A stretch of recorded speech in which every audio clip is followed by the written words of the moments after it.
ng panty na sobrang mahal pa, at hindi na rin pinansin pa. Ang laway mo'y tumatalsik na, dahil sa akala ko ang size mo ay extra large pa. Yun pala'y small size ka na, ang panty ay nasayang na. Kaya ngayon'y waring gulong-gulo ang puso ko't isipan.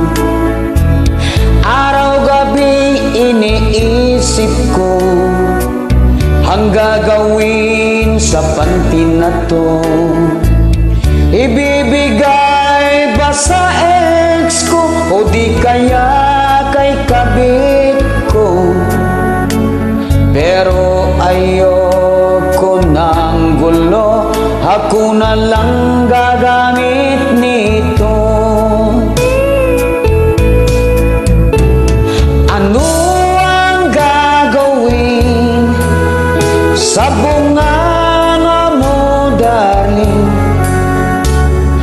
Para bang hangin na kahirap pigilin. Ako kasi lahat bumibili ng gamit mo, ang panty, bra at lipstick mo, pati pa ang napkin mo.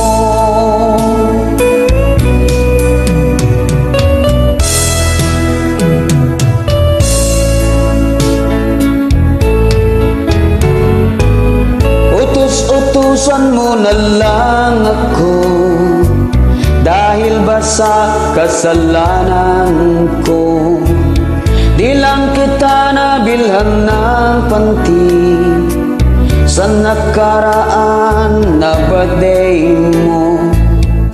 At ngayon'y may pera na, bumili nga pumalpak pa.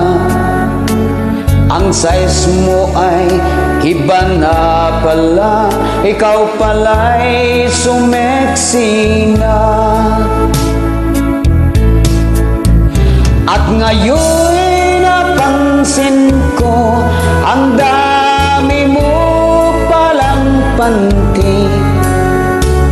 Ito'y mga sexy